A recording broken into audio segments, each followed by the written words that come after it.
when he came across something that still bothers him on Highway 50 in Nevada. In October 2019, he was transporting electronics from Reno to Salt Lake City across what residents refer to as America's loneliest road, a 287-mile stretch of barren highway that sliced through the harsh desert of Nevada. After driving long-distance routes for 15 years, Mike Thompson, the phantom hitchhiker of Highway 50, was making good time in the never-ending darkness as the sun had set. For the last hour, the radio had been crackling with static. Late-night talk shows about government conspiracies and alien kidnappings were the only stations that could reach him. He turned it off because he preferred the steady hum of his diesel engine and the pulsing sound of his tires on concrete. He spotted her at that moment. A young woman in what seemed like a white dress stood on the shoulder approximately a quarter of a mile ahead, lit by his headlights. Thumb out, she held out her arm in the hitchhiker's global signal. Mike's initial reaction was bewilderment. Why was anyone out here at 2 a.m. in the middle of nowhere? He hadn't seen another car for then an hour, and Austin, the closest town, was still 40 meters ahead.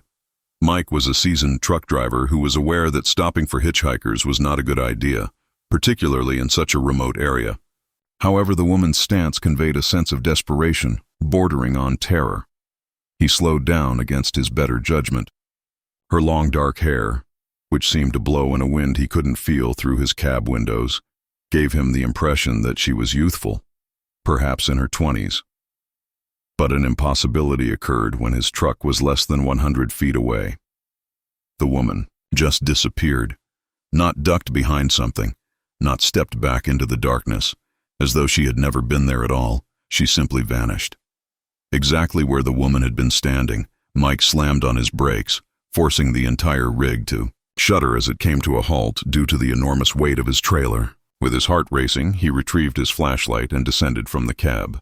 The only scents in the still, chilly desert air were the cooling metal of his truck and the subtle scent of sagebrush. The sandy ground next to the road was devoid of footprints. There was no indication that anyone had ever visited. Shaken, yet attempting to make sense of what he had witnessed, Mike told himself it had to be a hallucination brought on by exhaustion. He had heard of long-distance drivers experiencing similar incidents. The sight of the woman's face kept coming back to him as he got back into his taxi and drove on. Pale, with dark eyes that begged for assistance. He saw her again 20 miles later. Her white dress appeared to shimmer in his headlights as she stood in the center of the road this time. Mike sped avoided what should have been a devastating collision, his trailer shaking dangerously as he wrenched the steering wheel hard to the left, turning his blood to ice. However, the road behind him was deserted when he checked his mirrors. Mike stopped and groped for his CV radio, his hands shaking. He needed to speak with someone to make sure he wasn't going crazy. He roused another driver some 30 miles behind him after a few minutes of static. "This is Cargo Mike traveling east on Highway 50. Breaker. Is anyone else noticing anything out of the ordinary tonight?" The other driver responded instantly, and it was clear that he was afraid. "Mike, you also saw her, Jesus." The white-clad woman. "For the last hour, I've been attempting to raise someone on the radio. All night long. She has been coming and going along this stretch. About 10 miles back, I almost jackknifed my rig while attempting to avoid her." The other driver introduced himself as seasoned transporter Jerry Martinez from California.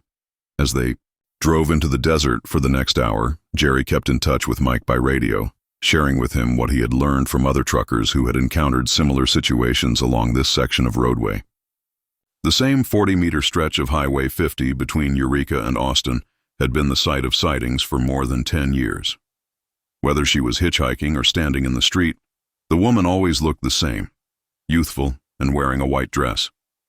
When someone came near her, she would disappear and then show again miles later.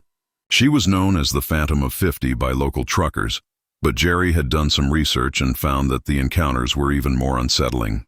Sarah Chen, then 23 years old, was spending Christmas in Colorado, driving alone from Reno to her parents' house.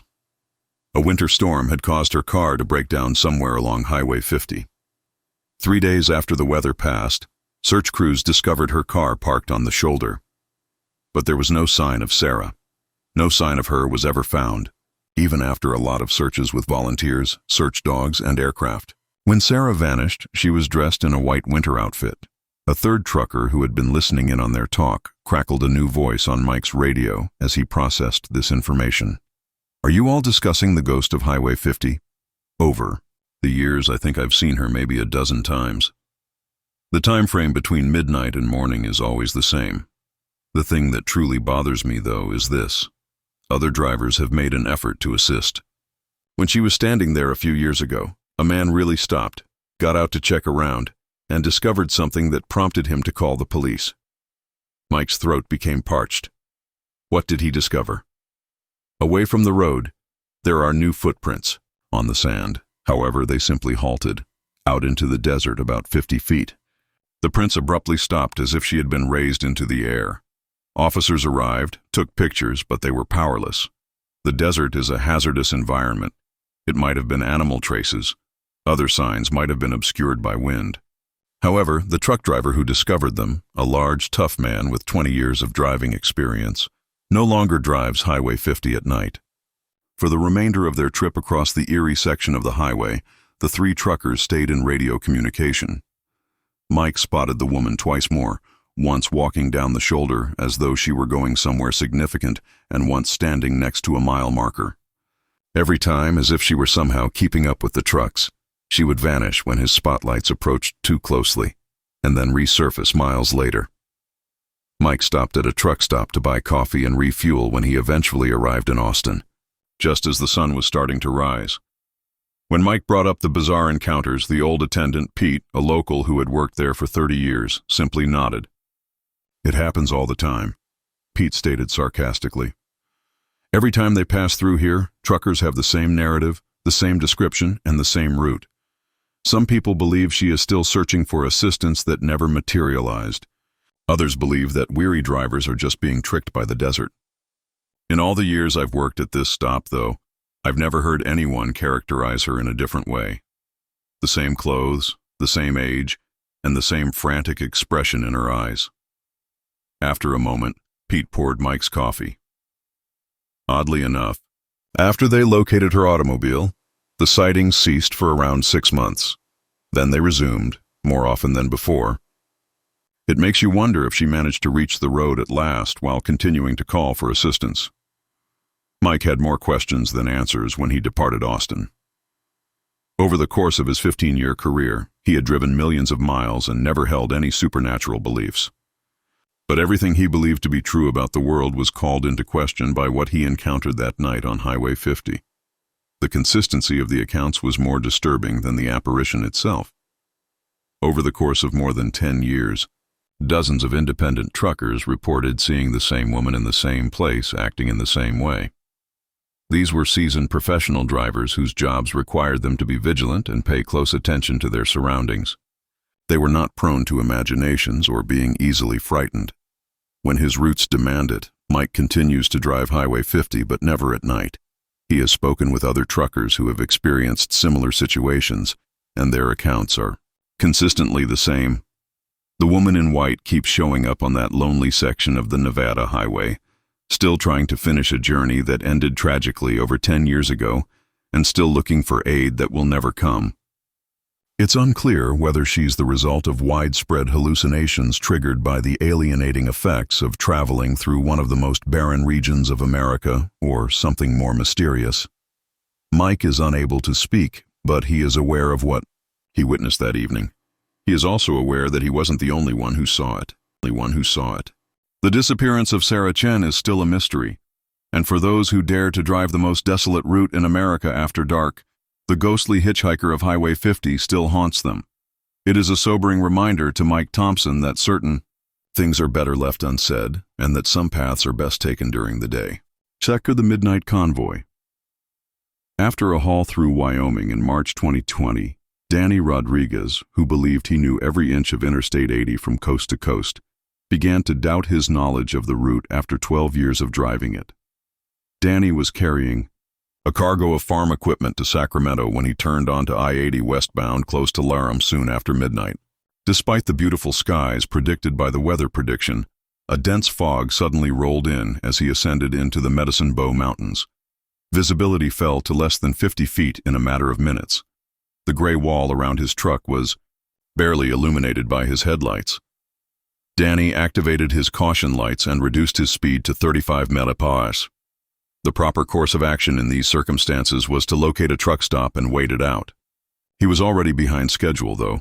He had experienced a lot of mountain fog while driving. All he had to do was exercise patience and caution. Then he saw the red tail lights in front of him. About 100 feet ahead of him, he could see through the fog what looked to be another semi-tour traveling at the same careful pace. Danny was relieved. It was usually safer to follow a more seasoned driver through the soup than to go it alone. He took up position behind the enigmatic vehicle and navigated the perilous mountain passes by using its tail lights. They moved through the fog in this configuration for the next hour. The lead truck never signaled, never changed speed, and never stopped. Danny cycled through all the regular channels on his CB radio in an attempt to raise the driver, but all he received was static. The transmission was most likely being disrupted by the fog. Danny started to detect something odd as they started to descend toward the Rollins region. He'd driven through twisting mountain roads in dense fog for more than an hour and hadn't seen another car. Nothing. No other trucks. No cars. Even odd, they had only seen the mesmerizing red glow of the tail lights ahead and an infinite fog instead of the typical landmarks, truck stops, exit signs, or mile markers. Then Danny's gasoline gauge caught his attention. He had a full tank when he filled up in Laram, but the needle now read 3/4 full. He should have consumed a lot more fuel than that in an hour of mountain driving. Thinking it might be jammed, he tapped the gauge, but it appeared to be functioning well. His odometer was more unsettling. It read 847,293 MIs when he had left Laram. It now displayed 847,267. The numbers were reversing. Dye felt a chill creep up his spine as his hands gripped the driving wheel tighter. He made another attempt at using the CB radio, frantically going through each channel. At last, he heard a tiny voice over the static on channel 19. "Is there anyone out there? I've spent hours observing these lights. No exits could be found." Danny reached for his microphone. "This is Danny, a freight dog traveling west on I-80. Breaker, breaker. In this fog, do you detect red tail lights?" Panic was instantly evident in the response. "Yes, Jesus. Since Laramie, I have been keeping up with them. But there's a problem, dude. I can't get my GPS to operate. My odometer is in reverse. We've passed the same damaged guardrail 3 times, I promise." The discussion was interrupted by a third speaker, a fourth followed by a fifth. All of the truckers were witnessing the same impossibly strange occurrence as they followed the same enigmatic red tail lights through the fog. Their GPS units were no longer functional. They had their odometers in reverse. The way their gasoline gauges behaved was abnormal. Most horrifying of all, it seemed that they were now traveling in a convoy. None of the 6 trucks could see the others through the fog, but they were all following the red lights in single file. The speaker said, "This is Big Mike from Kansas. On this frequency, there are 6 of us. 28 years of truck driving experience. This is unlike anything I've ever seen. My steering wheel struggles every time I try to pass these taillights or change lanes. The truck seems to be refusing to let me." Danny put this to the test for himself by slowly shifting into the left lane. He lurched his truck back to as though the steering wheel had been pulled by unseen hands. It was such a strong feeling that he almost fell out of his chair. Danny said, "Same here," in a trembling voice. "It's like we're being guided." The 6 truckers followed the phantom tail lights through the fog for the next 2 hours while staying in radio communication. They expressed their increasing fear as they became aware that their trucks were acting in ways they couldn't control. There was no point in trying to slow down or speed up. Regardless of what they did with the accelerator, their cars stayed, precisely the same distance behind the lead truck. Everyone was completely shocked by a discovery made by one motorist, Lisa, who was from Oregon. "I just looked through my logbook, guys. My computer logs show that I never left Laram. My clock indicates that I have been traveling all night, but the system indicates that I have been sitting at the truck stop parking lot for the last 3 hours. The same thing was discovered by the others when they examined their electronic logging equipment. Officially, none of them had moved based on the electronic systems in their truck. All of them remained parked in Laram. The fog then started to clear as abruptly as it had appeared. Danny could now see the outline of the vehicle he had been pursuing as the red tail lights up front became clearer and brighter. But his blood ran cold at what he witnessed. There was nothing in the trailer. It is literally empty and not laden with cargo. He could see right through it, as though it were either completely absent or composed of glass. There were no signs of life inside the black cab. Danny looked around as the fog cleared further and became aware that they were in an unnatural location. I-80 ran beneath them, but the scenery was incorrect. They were encircled by what appeared to be an infinite black emptiness rather than the high desert of Wyoming. There are no stars, no horizon, no mountains, only unending blackness that stretches in every way. Danny watched in terror as the phantom vehicle slowed and gradually disappeared, turning more and more transparent until it was gone. After a few more minutes of driving on autopilot, his own truck finally responded to his control inputs. Danny was on I-80, just east of Rollins, precisely where his timetable said he should be when the fog completely cleared. The gasoline level on his gauge was accurate. His GPS was operating well, and his odometer was progressing as it should. His electronic logs showed that he had drove through without any stops or delays from Laram, after losing the same 3 hours from their memories and electronic data. The other 5 truckers found themselves in comparable situations along I-80. For the remainder of the night, they communicated on the CB, contrasting their experiences and attempting to understand what had transpired. Danny reported the incident to his dispatcher at the next truck stop. However, his dispatcher seemed perplexed when he explained the time frame. The company's tracking system indicated that Dye's vehicle had continued to travel at its regular speed the entire time. The GPS data revealed an entirely typical journey across Wyoming, devoid of any inexplicable delays or detours. The following morning, Danny met up with 2 of the other drivers at a truck stop in Utah. The Oregon driver, Lisa, appeared to have been up for days. Big Mike from Kansas was going over his logbooks again and again, as though the figures may provide some insight. Lisa showed them her phone and added, "I've been looking into this online.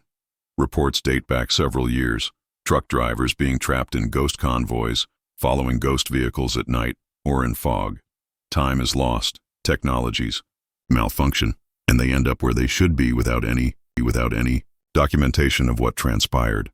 They discovered CB radio reports and forum entries from other drivers who shared comparable experiences. The places were different: Wyoming, Montana, Colorado, and Nevada, but always on lengthy, remote sections of interstate roadway. They would invariably take place in the middle of the night and include enigmatic lead cars that would vanish into thin air. They were particularly upset by one post. According to a Texas driver, he was a member of a fictitious convoy that contained 7 trucks. He had attempted to use his CB radio to communicate with the other cars after it was over, and the fog had cleared. There were just 5 of them he could reach. He claimed that no one ever saw or heard from the 6th truck again. Danny continues to drive I-80 through Wyoming, but if he can avoid it, he never does it alone or at night.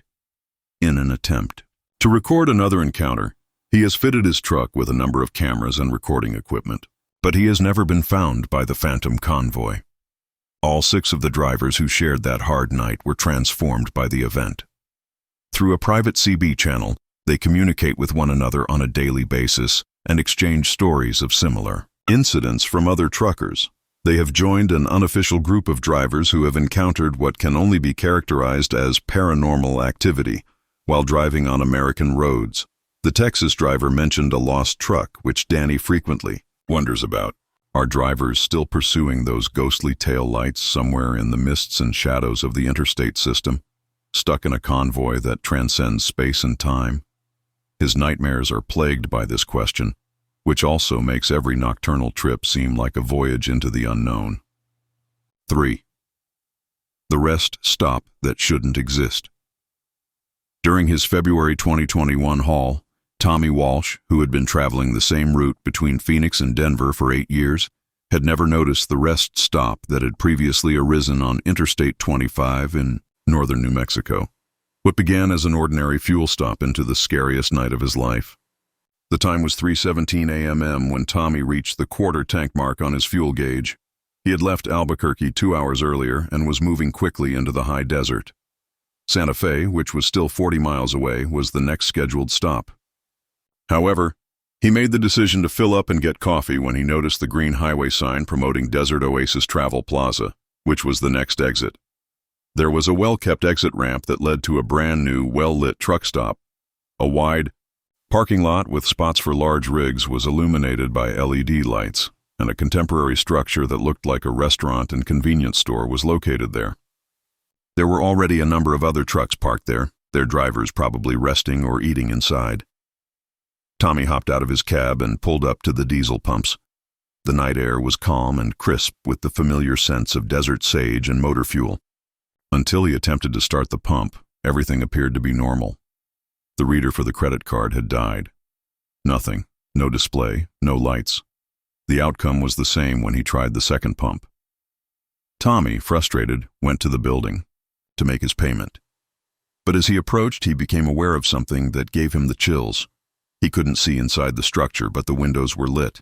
The light seemed to halt at the window, as if something was blocking it from showing what was outside, not because of blinds or tinted glass. The front doors were also made of glass, but all that was visible was an unbreakable white glow. Tommy walked carefully to the door. Tommy's heart thumping, he took a step back and took a closer look at the other trucks he'd seen, but now he saw something was wrong with them. A small sign by the door said, "Open 24 hours, all welcome." However, when he reached for the handle, his hand went straight through it and the door wasn't there. It looked solid, cast a shadow, even reflected his image, but it had no physical substance. No drivers were visible in any of the cabs, and even stranger, when he went to look at the closest truck, he was unable to read the license plate because the letters and numbers were moving and blurring as if they were always changing. Tommy rushed back to his own truck and grabbed his CB radio, having to tell someone what he was seeing and make sure he wasn't going crazy. "Breaker, breaker. This is Desert Rat Tommy on I-25 northbound. Did anyone else see this new truck stop at Desert Oasis Travel Plaza?" He paused, realizing he hadn't seen a mile marker. "This is Highway Hawk. I'm about 10 miles behind you on 25 northbound. What truck stop? There's nothing out there but desert for the next 30 minutes. No, honk. I'm looking right at it. Big travel plaza, LED lights, multiple trucks parked here. You'll see the exit sign in a few minutes." The response came instantly, but it wasn't what he expected. After a pause, Highway Hawk's voice became tense.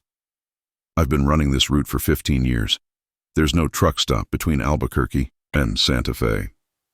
There's just empty desert," Highway Hawk said. "I just passed mile marker 267. Where exactly are you?" Tommy looked around the brightly lit facility before turning back to his CB.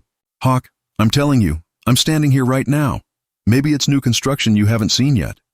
His blood ran cold when Tommy jogged to the highway to check the nearest mile marker, which was 267, the exact same spot Highway Hawk had just passed, and according to their radios they were in the same place at the same time, but Highway Hawk was unable to see the truck stop at all. That's when Tommy noticed that the other trucks in the parking lot were moving, not driving but sliding, their wheels turning like chest pieces being repositioned by an invisible hand. And the closest truck, a red Peterbilt, turned 90 degrees to face him. Tommy's truck was completely dead, even though it had been running flawlessly just moments before. The driver door of the red Peterbilt opened, and he watched in horror as someone or something climbed down from the cab into the harsh LED lighting. He could see that it was humanoid in shape, but wrong in every detail, too tall, too thin, with limbs that bent at impossible angles. Its headlights flashed twice, and Tommy ran back to his own truck, but when he tried to start it, nothing happened. "Welcome to Desert Oasis," it said in a voice like grinding metal, and as it approached Tommy he heard it speak, but the words seemed to come from all directions at once rather than from its mouth. Its face was hidden by what appeared to be a trucker's cap, but shadows fell across its features in ways that seemed to defy the overhead lighting. "Every load needs to be examined. Every timetable needs to be modified. Other trucks' doors opened and more impossibly shaped people, each a little different, stepped off and started to move slowly and synchronizedly toward Tommy's rig. Highway Hawk's voice crackled back instantly. "Listen to me, Tommy." Tommy grasped his CB microphone with trembling hands, saying, "Mayday, mayday. This is Desert Rat, Tommy. I need help. Something's wrong at this truck stop." Some were taller, while others were shorter, but they all shared that same wrong, inhuman quality. Tommy looked toward the exit ramp, but it was gone. Where the exit ramp had connected to the highway, there was now nothing but empty desert stretching to the horizon.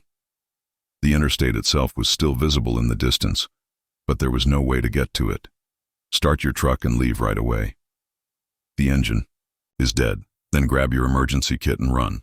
Get back to the highway and flag down hell. The creature from the red Peterbilt was now less than 50 feet away, and up close Tommy could see that its trucker cap was fused to its skull, and where its face should have been, it was just smooth. Featureless skin, save for a horizontal slit that might have been a mouth. Driver must complete inspection. It repeated in that metallic voice. Driver must join convoy. Driver must deliver cargo to the final destination. Tommy climbed onto the running board of his truck and then onto the hood, trying to get as far away from the approaching figures as possible, when he saw something that made his heart stop entirely. His own reflection in the truck's windshield was incorrect, and instead of his familiar face, he saw the same smooth, featureless visage as the creatures below. He was dressed differently, too, in a generic trucker's uniform that looked decades old instead of his jeans and flannel shirt. He touched his face and felt normal skin, but the reflection told him otherwise. Whatever this place was, it was transforming him into one of them. Tommy closed his eyes and did the only thing he could think of. He prayed, not for help or salvation, just for understanding. When he opened his eyes, the creatures had stopped moving forward and were standing in a perfect circle around his truck, heads tilted upward, watching him. Then, all of a sudden, everything went dark. Tommy woke up at dawn, slumped over his steering wheel in a Santa Fe truck stop parking lot, his fuel tank full, though he had no memory of filling it, and according to his electronic logs, he'd made a scheduled fuel stop and 30-minute rest break, but he couldn't remember any of it. The only thing that reminded him of his experience was a small detail that took him days to notice.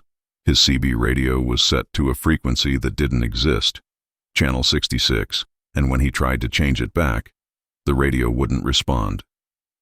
Late at night, when he's alone on the highway, Tommy occasionally hears transmissions on channel 66, almost human-sounding voices reporting deliveries to places that aren't shown on any map, and occasionally he hears his own voice among them confirming arrival. At the Desert Oasis Travel Plaza, asking permission to join the Eternal Convoy. Tommy continues to drive the I-25, but he never stops between Albuquerque and Santa Fe anymore. He has studied every truck stop, rest area, and service station along that stretch, and none of them are like what he experienced that night. Other drivers have posted similar stories on trucker forums. Mysterious fuel stops where the pumps work but no money is exchanged. Places that exist in the spaces between the real world and something else entirely, and ghost stops or phantom plazas. Tommy knows he was fortunate to escape, but he also knows he didn't leave unaltered. Sometimes when he's driving through the desert at night, he catches glimpses of the Desert Oasis Travel Plaza in his peripheral vision. The LED lights beckon, the parking spaces wait, and the creatures that look almost like truckers wave him toward an exit ramp that leads nowhere good. He keeps driving, following the white lines and mile markers that confirm he's still in the real world. But every night, Channel 66 reminds him that somewhere out there, in a truck stop that shouldn't exist, his reflection is still waiting to complete its eternal route. 4. The Shadow in the Sleeper Cab. Jake Morrison had been pulling night shifts for 6 years, but nothing prepared him for what started happening during his cross-country haul in September 2022. What began as unexplained sounds in his sleeper cab turned into a nightmare that still follows him today. Jake was hauling frozen goods from Chicago to Portland, driving his 2019 Freightliner with a spacious sleeper cabin that had been his home away from home for thousands of miles.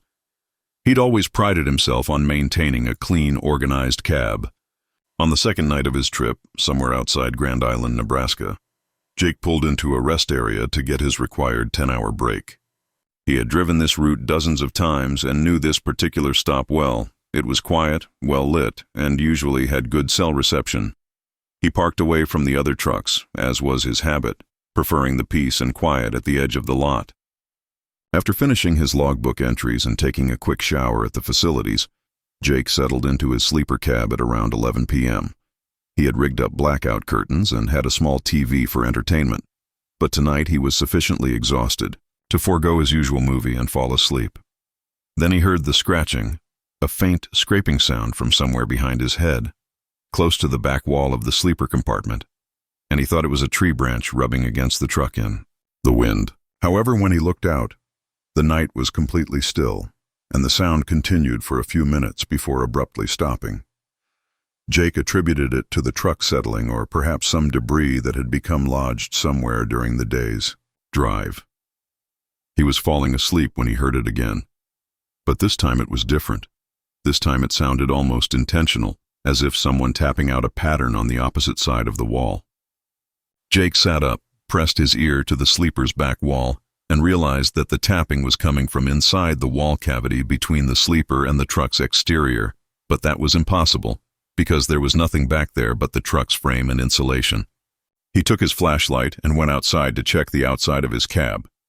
Back inside, the tapping had stopped. Jake tried to tell himself it was just the metal expanding and contracting with temperature changes, but the pattern had been too regular, too purposeful. Yet exhaustion won out, and he was able to fall asleep around 1 a.m. and wake up at 3:33 a.m. Nothing seemed out of the ordinary, no damage, no loose panels, nothing that could explain the sounds. The whispering was so faint that he nearly missed it, barely audible over the hum of his truck's auxiliary power unit, and it sounded like 2 or more voices conversing in a language he didn't recognize inside the sleeper's back wall. This time, Jake didn't hesitate, and he put on his clothes and boots and walked around the truck stop, searching for anyone who might be pulling a practical joke on him. The parking lot was quiet, save for the idle of a few other trucks, and he could see that most of the other drivers were obviously asleep in their cabs, with their curtains drawn and no signs of activity. By the time he returned to his cab, the whispering had ceased. But now he saw something that chilled his blood. His sleeper curtain, which he always kept closed, was slightly open, just an inch or so, but enough to leave a tiny gap. And he had definitely not left it there. Jake pulled the curtain all the way closed and tried to sleep, but every little sound made him jump. At 5 a.m, he gave up and began driving early, eager to get away from whatever was going on in that rest area. The phenomena persisted the following night while he was parked at a truck stop outside North Platte. This time, the tapping began almost immediately after he lay down, but it was more aggressive than the soft, deliberate patterns, and it sounded like something was trying to claw its way out from inside the wall. Jake called his dispatcher to report a possible problem with his truck, but he couldn't explain that his sleeper cab seemed to be haunted. Instead, he said he was hearing strange noises and wanted to have the truck inspected at the next terminal. His dispatcher scheduled him for a maintenance check in Salt Lake City, which was still 2 days away, and that night he tried sleeping in the driver's seat instead of the sleeper cab, but at around 2 a.m. he heard his sleeper curtain being drawn open. When he turned to look, he saw a shadow slip back behind the curtain. It was too tall and slender to be human, and its arms appeared to be unnaturally long.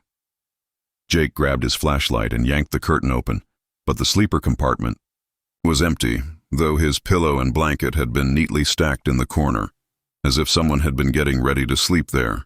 Jake tried to call other drivers on his CB radio to see if anyone else had seen the same thing, but most ignored him or thought he was just a rookie frightened by typical truck noises. However, one driver, an old-timer named Earl from Montana, replied privately on a side channel, "Son, you driving a truck with a sleeper that's been occupied before." "What do you mean by occupied?" inquired Earl. "Trucks occasionally acquire a history. The driver gets a heart attack, dies in the taxi, or is involved in an accident. The vehicle occasionally retains a portion of them. I've heard tales similar to yours. Things moving around in the sleeper, murmurs and shadows. Usually indicates that the former occupant isn't quite ready to leave. Jake asked, his hands shaking. How can I tell if my truck experienced something similar? Verify the VIN. Give the dealer a call. Inquire about the prior owner. However, when you return to your terminal, I would ask for a different truck if I were you, son. Not everything is worth tampering with. Jake made the decision to remain up and record the events while parked outside Rollins, Wyoming on the third night. He positioned himself so he could see the entire sleeper area and set his phone to shoot video. 12:47 a.m. Something that could not be explained was captured by his camera. At the rear of the sleeper compartment, a shadow spread out, beginning as a little dark patch and growing until it resembled a human. It wasn't simply the lack of light, though. The light from his phone screen and the lights inside the truck seemed to be absorbed by the busy blackness. In Jake's bed, the shadow figure sat up, turned to face the camera, and held up one incredibly extended arm as though to wave. Then it dissolved back into the wall, pointing straight at Jake. The entire action had been recorded on Jake's phone, but the video file was corrupted when he attempted to examine it. All he had was a 3-minute recording of distorted and static audio that, when played at regular speed, sounded like screaming. Jake used his truck's VIN to call the Freightliner dealer the following morning. He talked to a manager who appeared hesitant to divulge information after he had been transferred multiple times. Jake started to suspect something, and the man finally confirmed it. About 8 months ago, that truck was involved in an accident.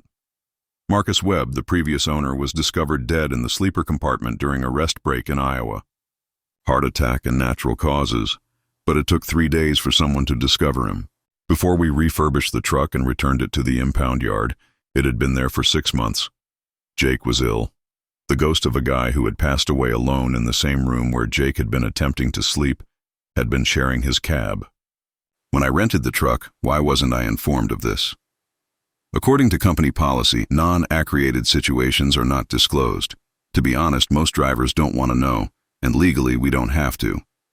When Jake arrived in Salt Lake City that afternoon, he insisted on a different truck. Before Jake played the distorted audio and showed him the corrupted video file, the terminal manager was initially uncooperative. The manager's face went white at the sound, even though the video could not be used as proof. The manager acknowledged that in the last month, 3 drivers have rejected this specific truck. They all experienced comparable disruptions. We were beginning to suspect that the sleeper compartment might be experiencing an electrical problem. Despite being given a different truck, Jake was transformed by the experience. He had shared his sleeping quarters, his most private area, with something that shouldn't have been there for 3 nights. He was still listening for tapping noises, keeping an eye out for shadows, and jumping at the slightest sound, even in his new truck. Jake heard similar tales from other drivers he encountered while driving. Sleeper cabs that still had remnants of their former occupants, trucks with history. The majority of drivers who encountered it asked for other trucks. However, others asserted that the phenomenon followed them no matter what car they were driving, as though the experience had left some mark on them. Although Jake continues to travel vast distances, his driving habits have radically changed. He now prefers to pay for motel rooms at each stop rather than sleep in his truck. He simply responds that he wants privacy when other drivers inquire as to why he won't use his excellent sleeper cab. Yet Jake occasionally spots a familiar shadow in his peripheral vision late at night as he's traveling through deserted sections of the roadway. Too skinny, too tall. He's learnt not to look at it directly, not to acknowledge its existence, even when arms are reaching toward him from the shadows behind his seat. It remains in the shadows where it belongs as long as he continues to drive and maintains his focus on the road ahead. Jake believes Marcus Webb is still seeking companionship on those long, lonely evenings on the American highways, where he died alone in his truck. Some things cannot be removed with cleaning and new paint, even if the truck has been restored and resold. In order to share their unending trip into darkness with the next person, some things stick to the spots where they died. 5. The Way Station Collector. During his 14-year trucking career, Brick Patterson had pulled into thousands of way stations, but in the winter of 2023, the one on Highway 287 in eastern Colorado turned into his personal nightmare. Something that still haunts him. Every mile he drives was discovered during what should have been a routine inspection. The time was 4:30 a.m. Rick was led into the way station by the green light. He was running and transporting auto parts from Detroit to Phoenix, a little behind schedule because of Kansas's snow delay. The outside of the station looked regular. All trucks are required to enter while the light is on, along with the standard concrete platform and inspection office. Waiting for the weight reading to appear, Rick dragged his apparatus onto the scale. His gross weight, as displayed on the digital sign, was comfortably within the permitted limits. A red light flashed, telling him to park in the inspection area, instead of the typical green light that would have allowed him to proceed. There was only one figure visible through the windows of the dimly lighted inspection office.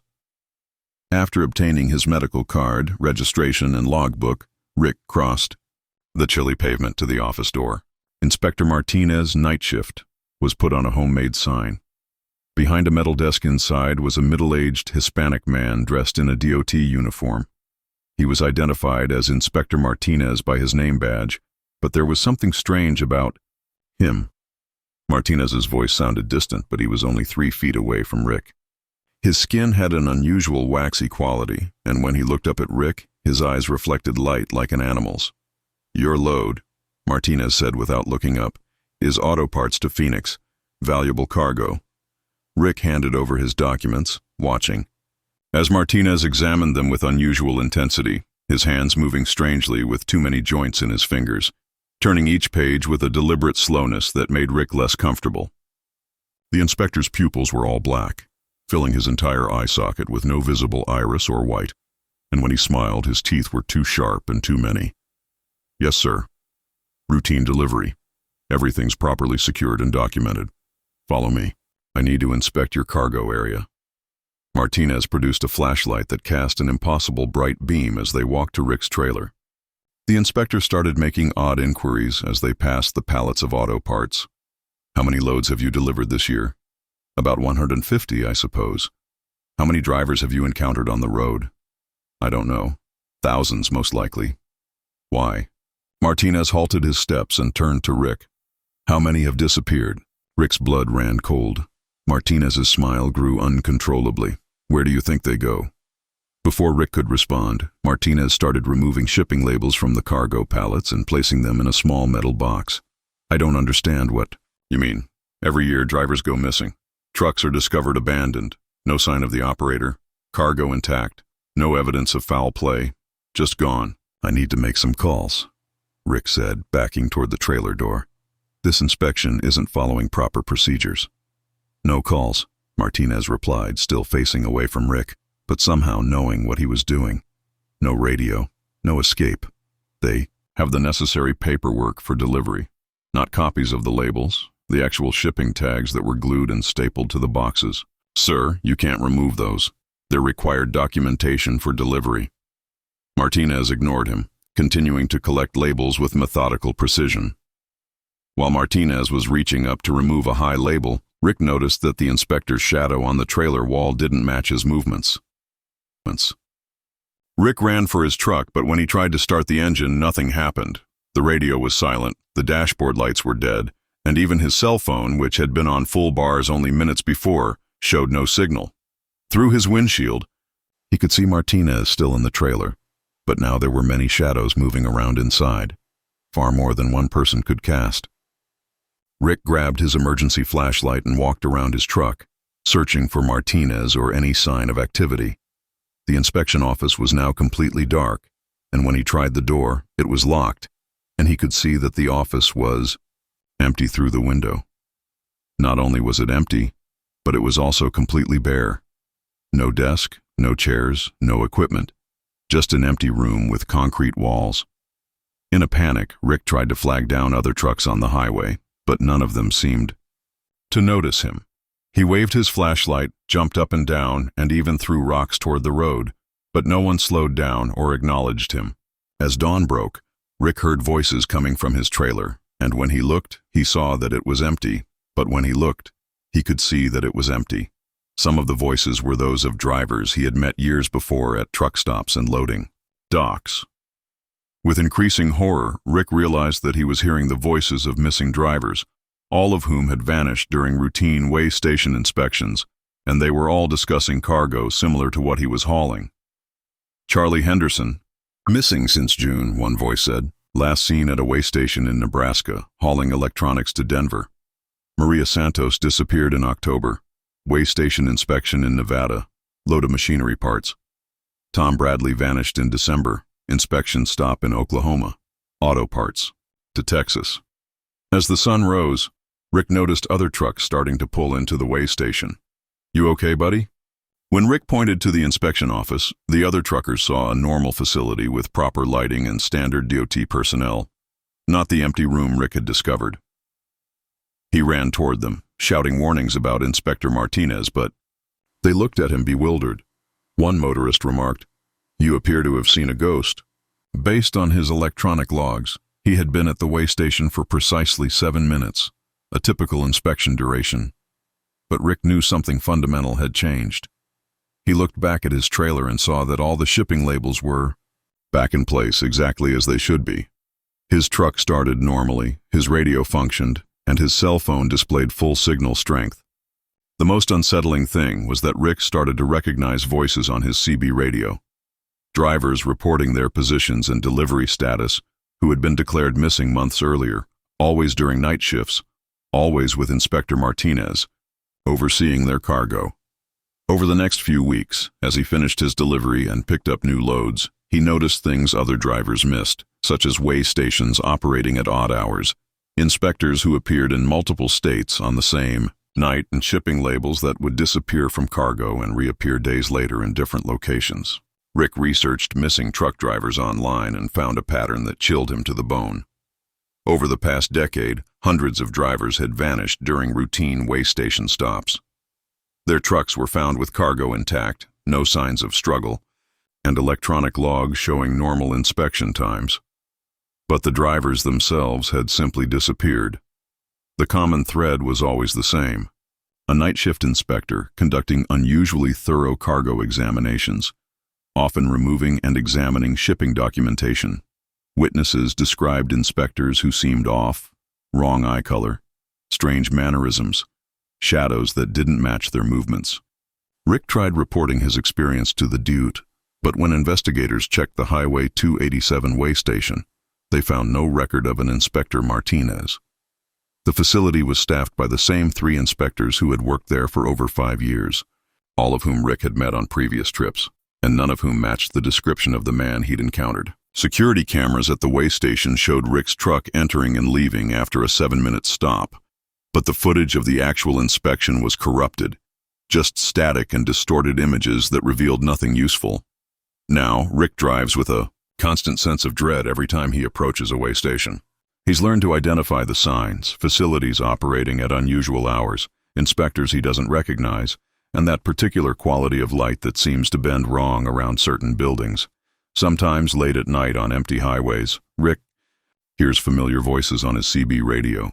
Drivers he knows have been missing for months or years, calling in position reports from way stations that shouldn't exist. They sound content, almost happy, as if they've found exactly where they belong.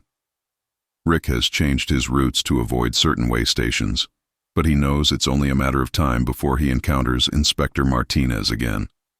The man, or whatever he truly is still out there, still collecting drivers and their cargo, still adding new voices to his growing chorus of the disappeared. Every shipping label Rick carries now feels like a potential ticket to join that chorus. Every way station might be his last stop. And somewhere in the darkness between the highway and whatever lies beyond, Inspector Martinez waits patiently for Rick's return, ready to complete the collection he started on that cold winter morning in Colorado. 6. The cargo that breathes. Dave Collins thought he'd seen everything during his 11 years of hauling freight, but the load he picked up from a warehouse in Memphis in January 2023 changed his understanding of what cargo could be. What started as a routine delivery to Seattle became a journey into madness that still keeps him awake at night. The pickup seemed standard enough. 30 wooden crates marked only with serial numbers and a red fragile stamp. The shipping manifest listed the contents as research materials with a destination of Pacific Northwest Laboratories in Seattle. Dave had hauled scientific equipment before. It paid well, and the customers were usually professional. The warehouse supervisor, a nervous man named Peterson, seemed unusually anxious to get the cargo loaded quickly. When Dave's trailer was fully loaded, Peterson handed him a sealed envelope with special instructions. "Don't open this unless there's an emergency." The client was very specific. No delays, no unplanned stops, and absolutely no opening the crates, for any reason. Dave nodded and put the envelope in his logbook. As he pulled away from the warehouse, he saw Peterson immediately lock the loading dock and turn off all the lights. Even though it was only 6 p.m., the first night went smoothly. On the second night, somewhere in western Kansas, Dave started to hear sounds coming from his trailer. At first, it sounded like settling cargo, creaking wood, and shifting contents as the trailer swayed with the movement of the road. However, as Dave listened more intently, the sounds became more disturbing. They weren't just any creaking. They were rhythmic, almost like breathing. Slow, deep inhalations followed by long exhales. Dave pulled over at the next rest area and walked around his trailer with a flashlight, and everything appeared to be in order. The cargo straps were fastened.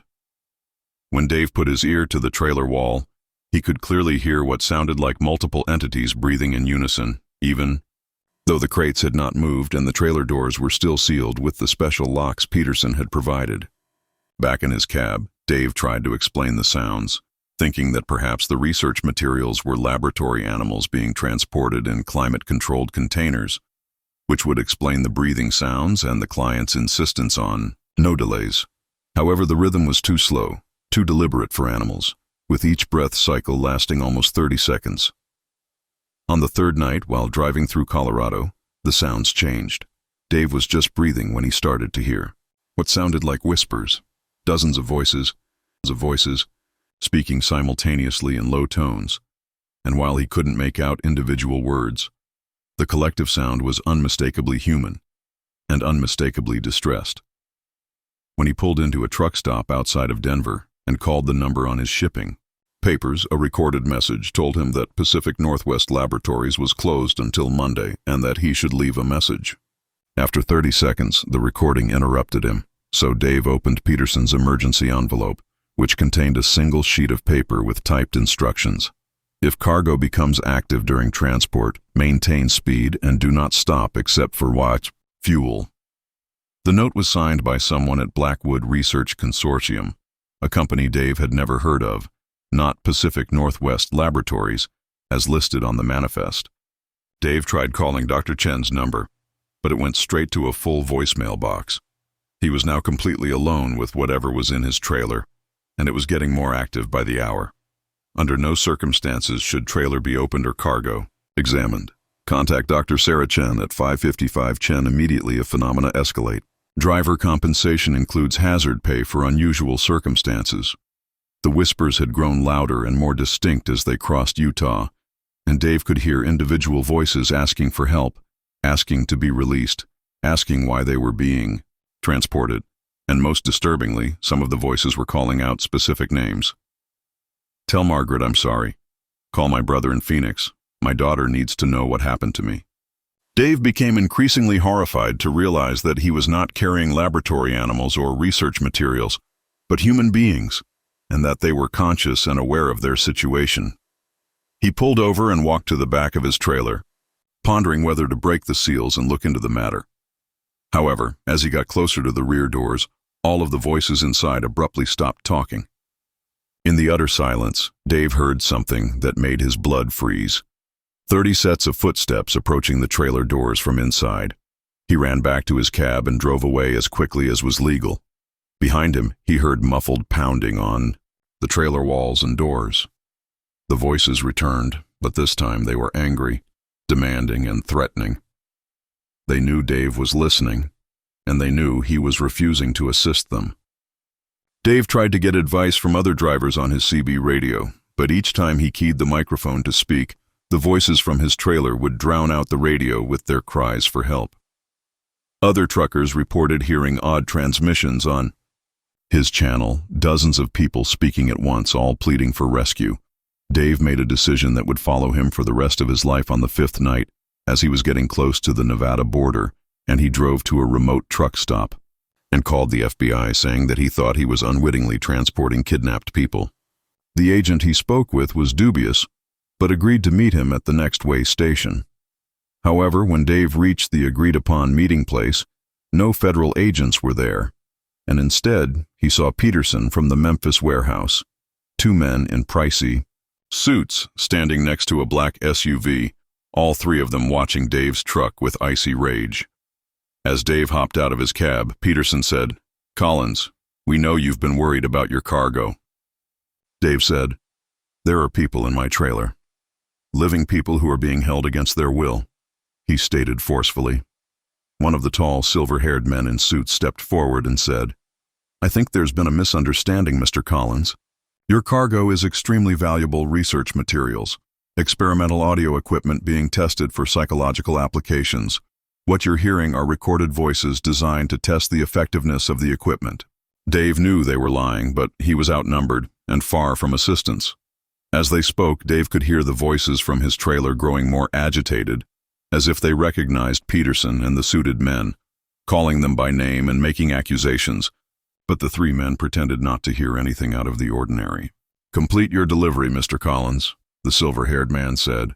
"Because the equipment is particularly sensitive to changes in temperature and light, opening the trailer would ruin months of research and cost our client millions of dollars. Those who are unfamiliar with advanced psychological testing may find our study initiatives disturbing at times." Dave wanted to refuse, wanted to drive to the closest police station, but something in the men's eyes told him that resistance would be dangerous. He delivered the crates to a plain warehouse outside of Seattle, where they were unloaded by workers wearing heavy gloves and full face masks. During the unloading process, there was no sound at all, no whispers, no breathing, and when the last crate was taken out of his trailer, he used his flashlight to check the inside.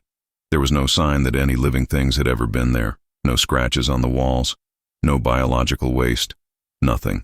Dave was paid as agreed upon, including a sizable hazard bonus, but he would never forget the voices he had heard during those 5 terrifying nights. He looked up Blackwood Research Consortium and couldn't find any legitimate company with that name. Dr. Chen's phone number was disconnected, and Pacific Northwest Laboratories had no records of any deliveries from Memphis.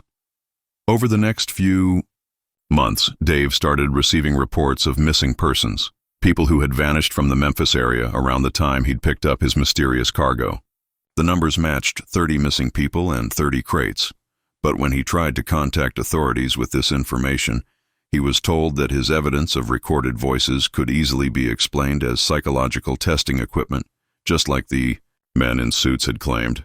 Dave still drives freight, but he's become very picky about what he hauls. He won't haul anything labeled as research materials. He won't haul anything described as such, and he always inspects cargo before accepting a job. The worst part is that Dave will never know what happened to those people after he delivered them to Seattle. Were they victims of human trafficking, medical experiments, or something even more sinister? That uncertainty eats at him more than any definitive horror could. In the depths of his guilt, Dave occasionally wonders if those voices were trying to tell him something else. But sometimes, late at night, on empty highways, he swears he can still hear those voices echoing in his empty trailer. 30 people calling out for help that never arrived, pleading with the one person who could have saved them. 7. The Mirror Truck. In November 2022, Steve Ramirez was hauling construction equipment north through Oklahoma when he first noticed the truck behind him. It was exactly like his own rig, with the same blue Peterbilt cab, the same white trailer, and even the same company decals. In his side mirror, it appeared as though he was seeing his own reflection, but the other truck was keeping a steady distance about a 4-mile back, so at first, Steve thought it was just a coincidence. He was warned that he might one day find himself in a similar crate, being transported by another driver who will choose to ignore the sounds of human suffering coming from their cargo bay. After a few hours, he tried raising the other driver on his CV radio, cycling through all the common channels. "Breaker, breaker. This is Dallas Steve to the Blue Pete behind me on I-35 northbound. You copy?" Nothing but static. When he tried again, with his company's fleet frequency, he received no response, and the truck continued to follow at the same distance, its headlights visible in his mirrors like twin stars in the darkness. His company operated dozens of trucks, and it was not uncommon to run into other drivers from the same fleet on major highways. When Steve made the decision to test something at midnight somewhere north of Oklahoma City, he slowed from 65 to 70 mph, and the truck behind him matched his gradual increase to 60 mph. The followers also slowed, keeping the exact 4-mile gap. Steve watched his mirrors as he parked, and the same truck pulled into the same parking lot and stopped about 100 yards away from him. Steve could see the driver's silhouette in the cab, but he couldn't make out any details in the darkness, so he walked toward the other truck, intending to introduce himself and inquire as to why the driver had been following him. As he approached, however, he was stopped by something. The truck was just like his own, down to the smallest details. The same faded spot on the driver's door where bird droppings had stained the paint, the same crack in the passenger side headlight that he had been meaning to replace, the same small dent in the bumper that he had gotten in Amarillo, the same license plate that matched his own, the dot numbers matched, even the mud flaps had the same pattern of wear marks and road grime. When Steve got to the driver's side window, he shone his light into the cab and saw that it was exactly like his truck, with the same air freshener hanging from the mirror, the same dashboard accessories, and the same seat covers. But it was empty and without a driver. Steve hurried back to his own cab and checked his insurance and registration documents, and everything was in order. His truck was legally registered and properly documented, but there was an exact duplicate parked 100 yards away. He attempted to call his dispatcher, but it was after hours and he only received voicemail. After trying to sleep in his cab, Steve left a bewildered message about seeing what appeared to be a stolen duplicate of his truck, but every time he checked his mirrors, he could see the other truck's running lights glowing like eyes in the darkness. When he woke up in the morning, the duplicate truck was gone, and the parking spot where it had been was empty with no indication that any vehicle had been there. Steve searched the entire truck stop, but he couldn't find any evidence of the same rig. Back on the highway, Steve convinced himself that he had been hallucinating due to exhaustion. He likely saw another truck that looked similar, and his tired mind filled in details that weren't there.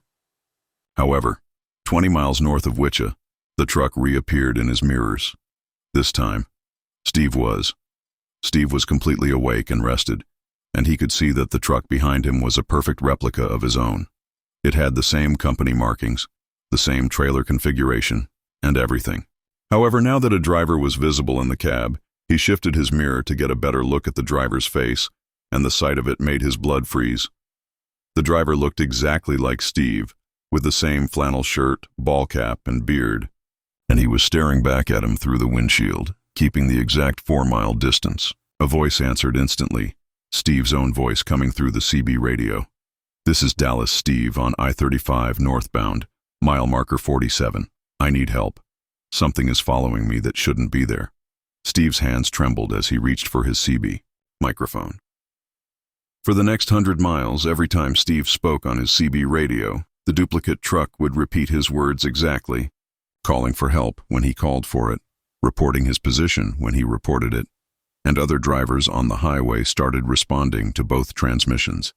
The transmission was identical, word for word, spoken in Steve's exact voice with his exact inflection, but it was coming from the truck behind him.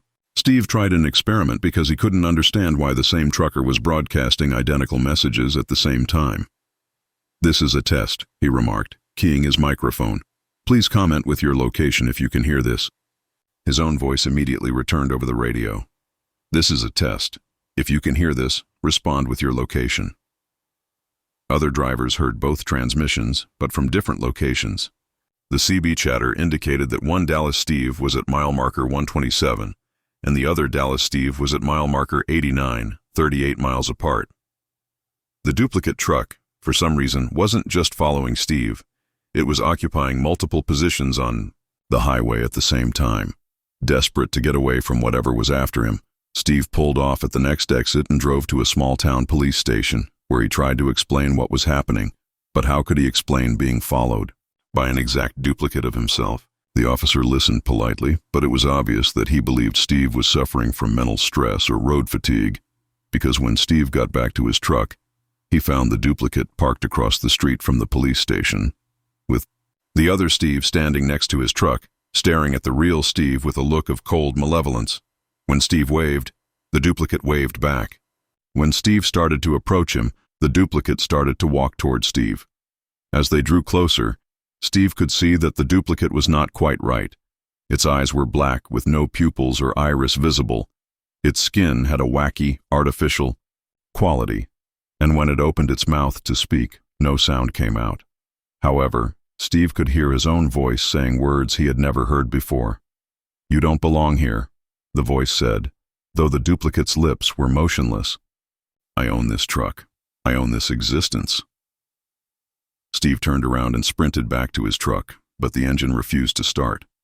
He saw the duplicate get into its identical cab through his mirrors, and the duplicate truck started right away.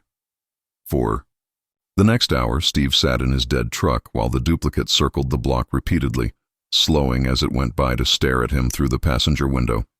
Eventually, the duplicate started normally, as if nothing had gone wrong, and Steve drove straight through to Denver without stopping.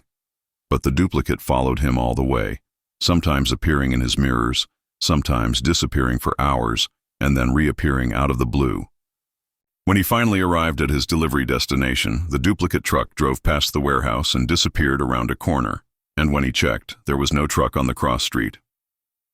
After unloading his cargo, Steve called his company's safety department to report the incident, and the safety manager listened to his story with increasing concern before inviting Steve to come to the terminal for a meeting.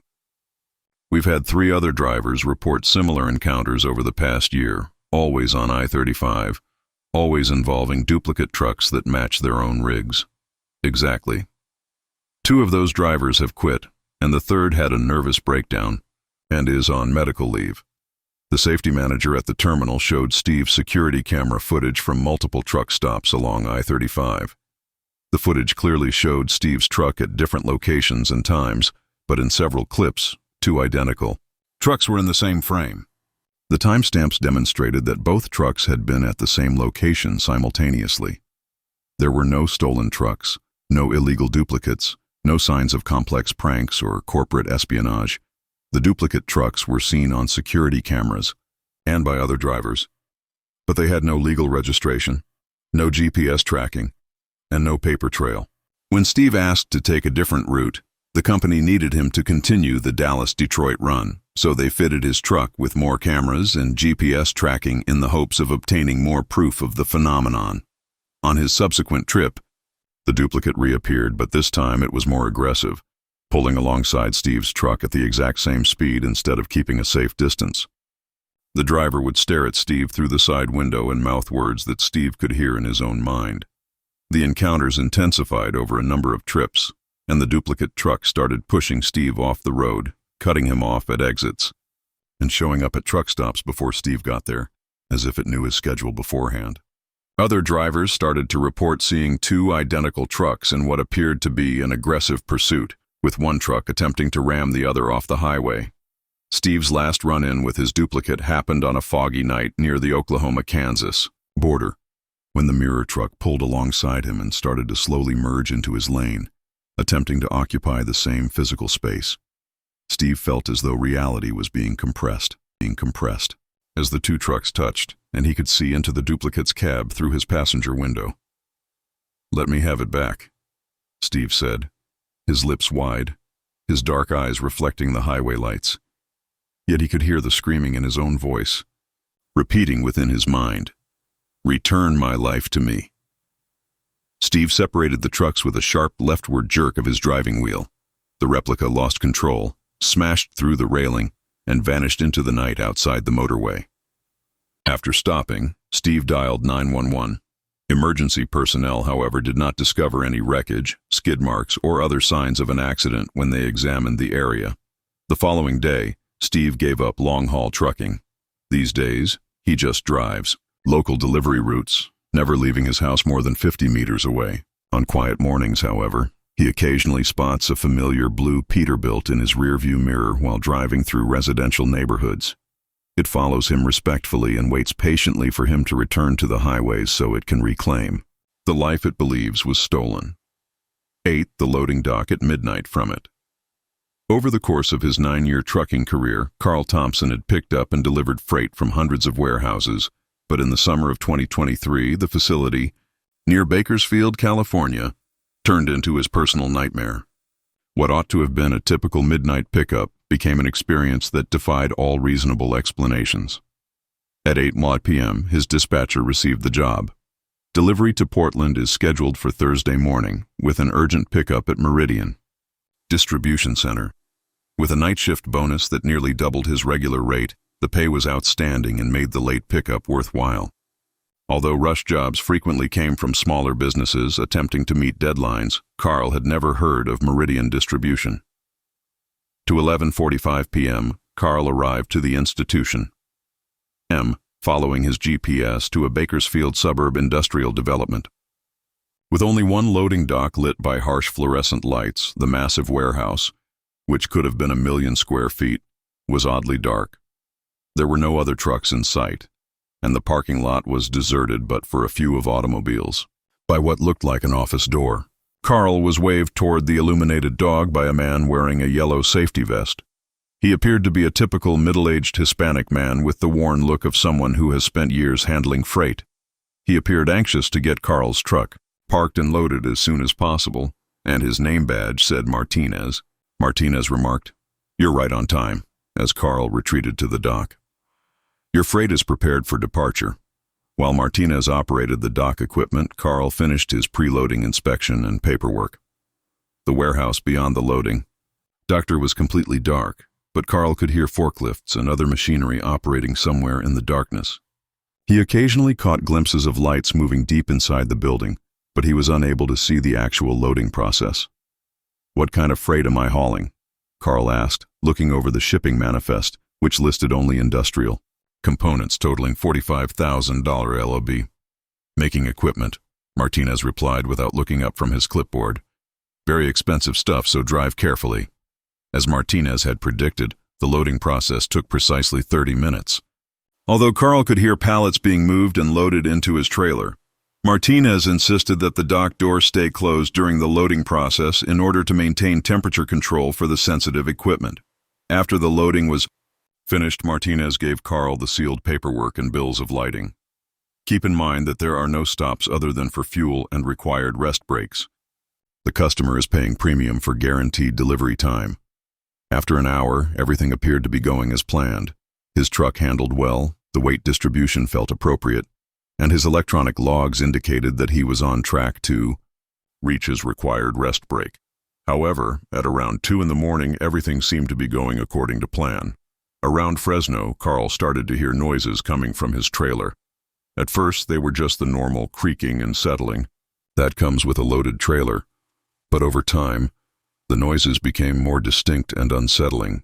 It sounded like machinery operating inside his trailer, not the random settling of cargo, but the purposeful, rhythmic operation of equipment, and he could hear what sounded like motors running, gears turning, and periodic mechanical cycling, as if the industrial components he was transporting were somehow active.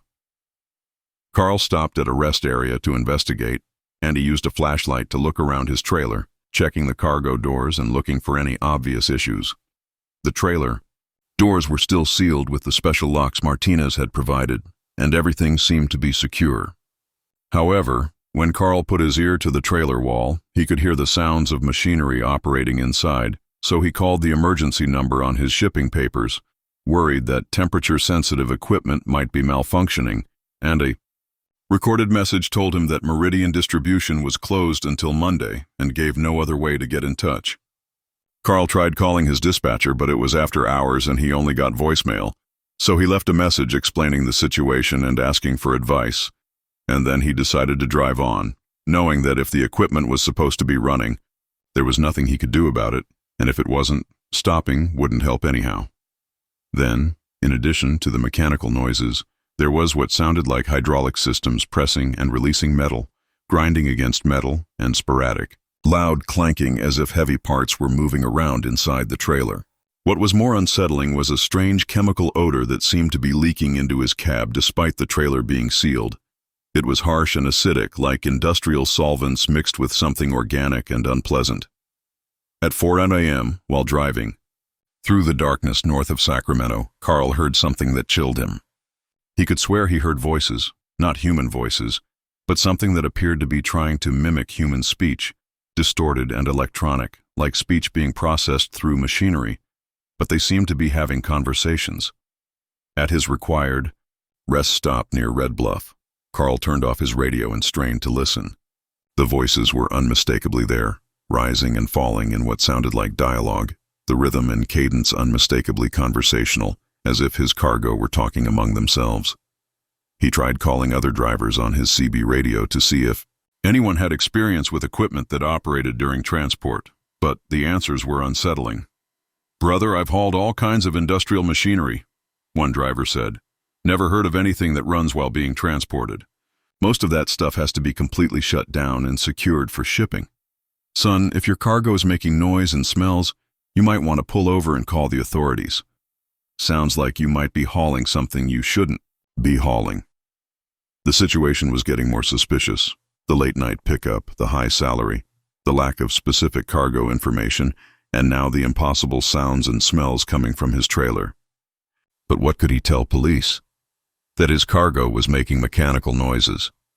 As dawn broke and Carl got closer to the Oregon border, the activity in his trailer reached a crescendo.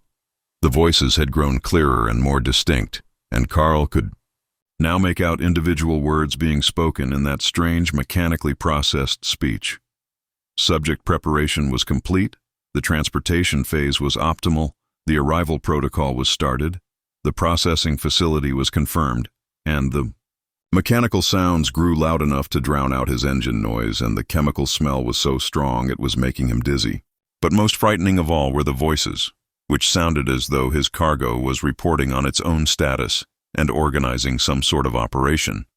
Carl realized with growing horror that he wasn't transporting manufacturing equipment at all. He was hauling something that was alive, intelligent, and actively communicating about whatever process it was engaged in. Carl pulled off the highway and called 911, but when he tried to explain that his cargo was talking to itself, the dispatcher seemed to think he was having a medical emergency or mental breakdown. They offered to send an ambulance, but Carl couldn't wait for help that might not understand the situation. He drove to the nearest way station, hoping that DOT inspectors might have experience with unusual cargo situations. But when he arrived at the facility, it was closed for the weekend. Carl was alone with whatever was in his trailer, still hours away from his delivery destination. That's when he noticed other trucks beginning to arrive at the way station. 3. Identical white tractors with unmarked trailers pulled into the parking area and positioned themselves around Carl's truck. Carl watched in horror as the men approached his truck, their movements perfectly synchronized, their footsteps matching, their movements unnaturally coordinated, and when they arrived at his cab, one of them knocked on his driver's door. The truck drivers, all of whom were wearing the same yellow safety vests as Martinez, climbed down from their cabs and moved with the same mechanical precision. "Your cargo has requested early delivery," the man stated, sounding exactly like Martinez. "Kindly continue to the other location. My delivery is in Portland. Plans have changed. Your cargo has provided new coordinates. Please follow our escort vehicles." Carl checked the shipping documents again and discovered that the delivery address had changed, pointing to a location in the Cascade Mountains that was far from any valid industrial facility, rather than the Portland manufacturing plant. "I'm not going anywhere until I know what I'm hauling," Carl said. "You are transporting the future, Mr. Thompson. Equipment that will transform manufacturing processes. Equipment that is ready to get to work." A new sound, like applause, came from his trailer, as if his cargo was happy with this conversation. The mechanical voices rose in what sounded like approval. Carrier cooperation was accomplished. The three men grinned, identically cold smiles. Delivery protocol confirmed, installation sequence ready. Carl realized he had two options: follow these strange men to an unidentified destination in the mountains, or refuse and face whatever consequences came from disappointing cargo that seemed to have its own agenda. The third option Carl chose was to start his engine and drive away as fast as his loaded truck would allow, ignoring the men calling after him and the sounds of growing agitation from his trailer. He drove straight to the closest police station, in Medford, Oregon, and demanded that authorities inspect his cargo. When police officers opened Carl's trailer, they discovered it was completely empty. No machinery, equipment, or cargo of any kind. The trailer was immaculate, as if it had never been loaded. However, the chemical odor persisted, and when he played a recording he had made on his phone, it recorded nothing but silence. No voices, no mechanical noises. And when police called Meridian Distribution Center, they discovered a legitimate company that had no records of any late-night pickup or delivery to Oregon. After making his delivery to Portland, the receiving dock manager confirmed that they had been expecting an empty trailer to return to their fleet, despite the fact that, according to the official records, Carl had never picked up any cargo at all. The following week, Carl stopped long-distance trucking, and he now works local delivery routes and declines any job that involves overnight pickups or unspecified cargo. But occasionally late at night, he hears CB radio transmissions on unused frequencies, mechanical voices discussing transportation protocols, processing steps, and installation sequences. Carrier Thompson, report for pickup. New cargo ready for transport. Destination coordinates to follow. Carl has never replied to these transmissions, but he knows that somewhere in the shadows between legitimate freight and something far more sinister, his services are still in demand by cargo that has its own plans for delivery. 9. The fuel that, burns cold. During his 16-year career, Tony Castellano had filled up at thousands of truck stops, but the fuel he pumped at a remote station in Nevada in August 2023 changed his truck in ways that remain inexplicable, turning what started as a routine fuel stop into a nightmare involving diesel that seemed to have a mind of its own. Tony was transporting frozen food from Los Angeles to Denver on Highway 95 at 2 a.m. when his fuel gauge dropped to a quarter tank, and the next scheduled fuel stop was still 60 miles away in Tonopah. Seeing the bright lights of Desert Eagle, fuel coming up ahead, he decided to fill up his tanks rather than risk running out of fuel in the remote stretch ahead. The truck stop appeared brand new and well-maintained, with modern pumps and LED lighting that seemed almost too bright for the surrounding darkness. One attendant sat in the glass booth reading a newspaper, seemingly unconcerned by the late hour. Tony pulled up to the diesel pumps and started his usual routine fueling procedure, but at first he noticed something strange about the fuel gauge on the pump. Instead of the usual digital readout showing gallons and price, the display showed a series of numbers that seemed to change at random, sometimes counting up, sometimes down, and other times displaying symbols he didn't recognize. Must be a computer glitch, Tony muttered, continuing to pump. When his tanks were full, the nozzle turned off on its own, and he went inside to pay the attendant. The middle-aged man behind the counter had pale skin and unusually bright blue eyes that seemed to reflect the fluorescent lighting. His name, tag said Earl, and when Tony came up to him, he grinned too broadly. Fill up on pump 6? Even though Tony had not specified which pump he had used, Earl inquired. Yeah, how much do I owe you? That will be $847.50. Tony was astonished when Earl looked at a handwritten ledger rather than a computer screen. Earl's smile never faltered as he said, Special fuel, special price, premium-grade diesel with enhanced additives. Your engine will run smoother than it ever has. Tony felt uneasy about Earl's tone, but the price wasn't entirely out of the question for premium fuel.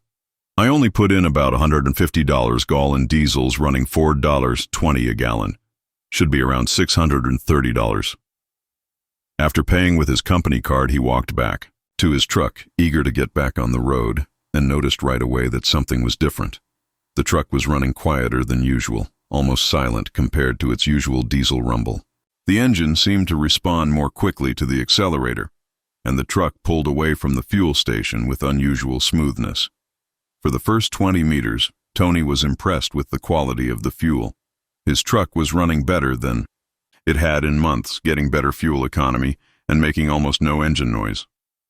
However, as he climbed into the mountains outside Tonopah, he started to notice something unsettling. His fuel gauge wasn't moving. Even after driving through mountainous terrain for more than an hour at highway speeds, it showed exactly the same level as when he had left Desert Eagle fuel. Tony tapped the gauge, thinking it might be stopped, but it seemed to be working normally. It simply wasn't showing any fuel consumption, and even stranger, Tony noticed that he was no longer able to smell diesel exhaust. Every truck driver is familiar with the smell of diesel fumes, especially when idling or climbing grades. But this time there was no exhaust at all.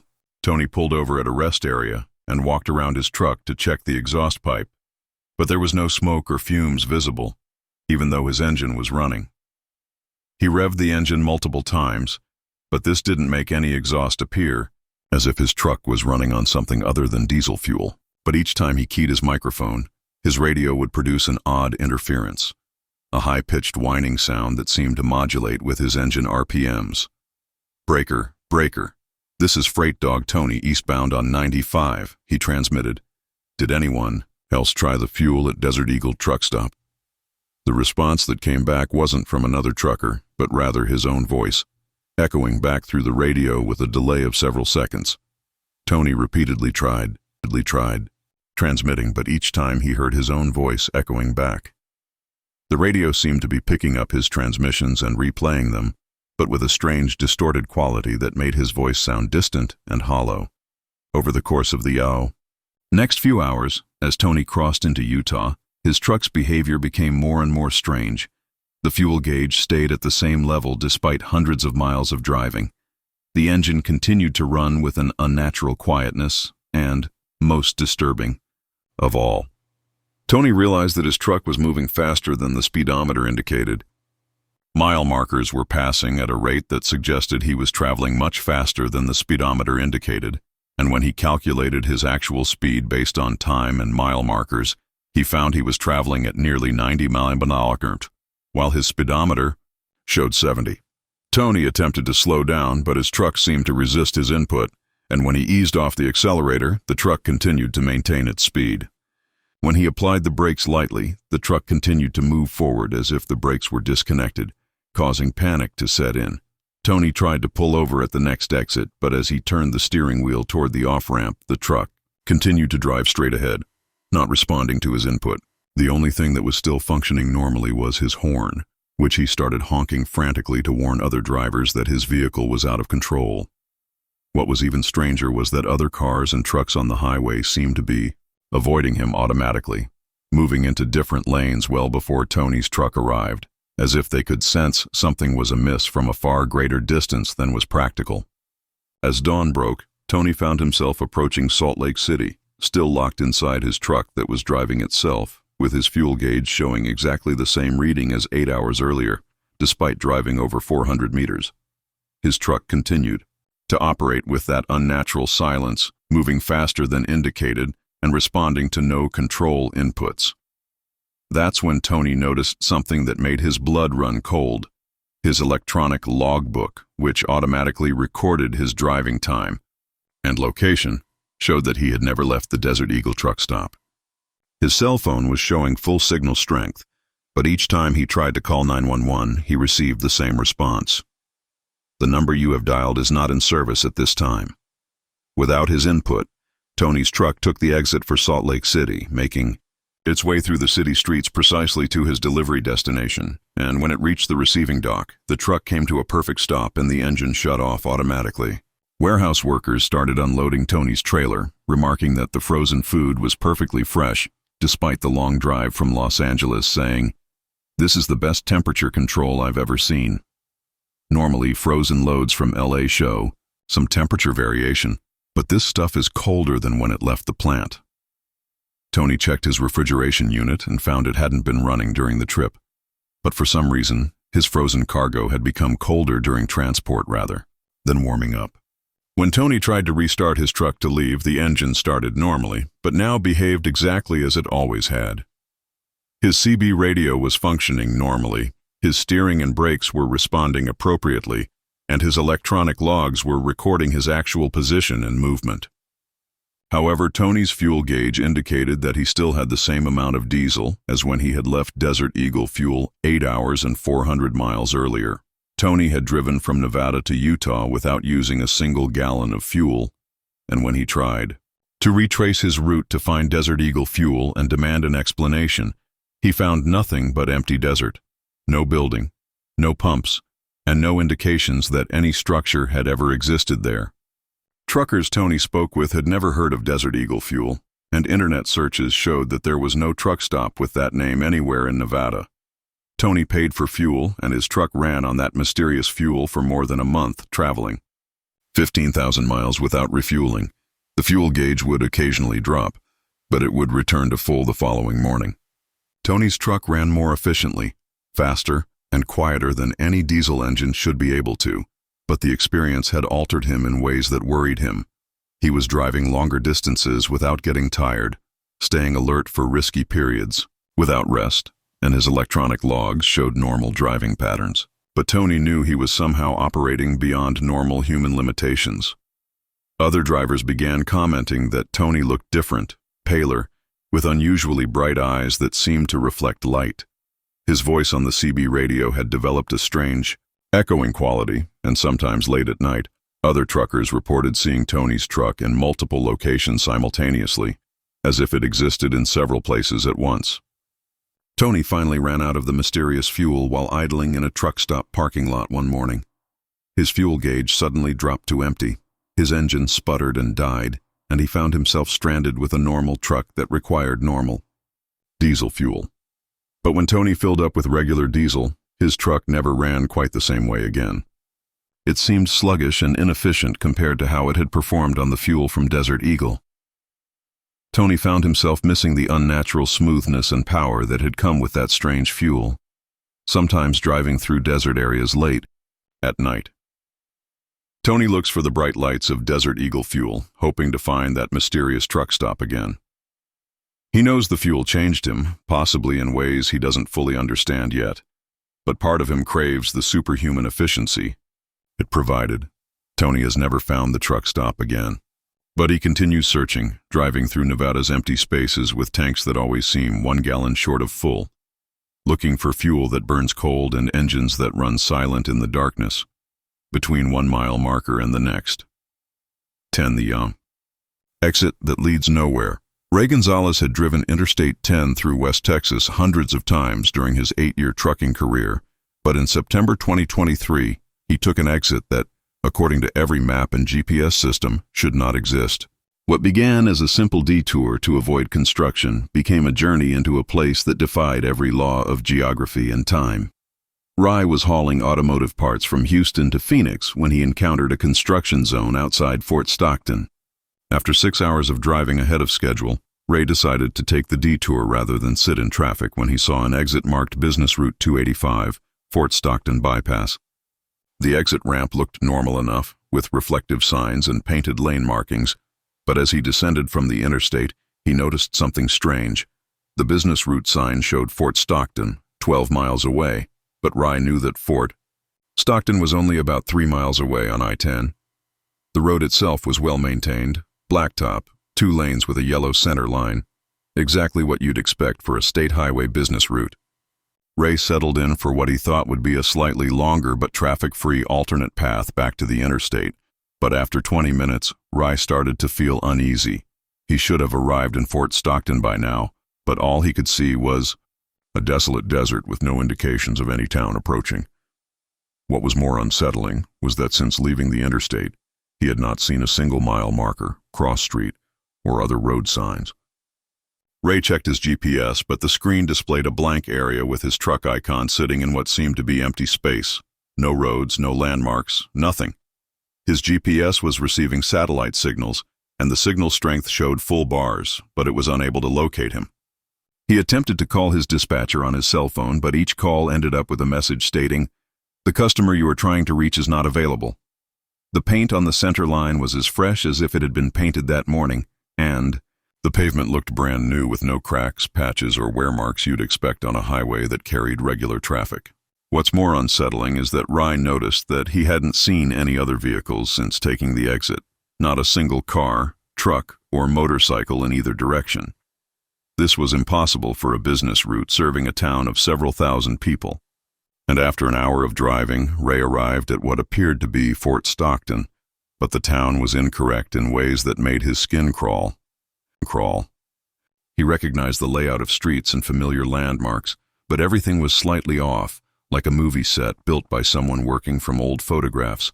The courthouse looked right from a distance, but as Ray got closer, he could see that the architectural details were wrong. The windows were the wrong size, the clock tower was too tall, and the Confederate monument that had stood in the town square for decades was missing entirely. Most disturbing, the town appeared to be completely abandoned. Ray drove slowly through streets that should have been busy with afternoon traffic, but saw no people, no moving vehicles, no signs of life. Lights were on in some buildings, and he could see through windows into shops and restaurants that looked recently occupied, but no one was there. Ray stopped at what appeared to be a familiar truck stop on the edge of town. The building looked exactly like the Flying J he'd stopped at many times before, but when he tried the doors, they were locked. Through the windows he could see that the interior was fully coffee brewing, hot food under heat lamps, cash registers that looked ready for customers, but no staff anywhere. In the parking lot behind the building, Ray discovered something that made his blood run cold. Dozens of abandoned cars, trucks, RVs, and motorcycles sat in neat rows, all of them looking like they had just been parked, but there were no signs of their drivers. Ray wandered among the abandoned cars, searching for clues about what had happened to their occupants, and many of them had the keys still in the ignition, purses and wallets on the seats, and half-finished drinks in the cup holders. One pickup truck caught his attention in particular. The driver's door was open, and on the seat was a map of Texas with a route marked in red ink from Dallas to El Paso. The route passed directly through Fort Stockton, and someone had written Detour Business Route 285 in the margin with an arrow, pointing to the town.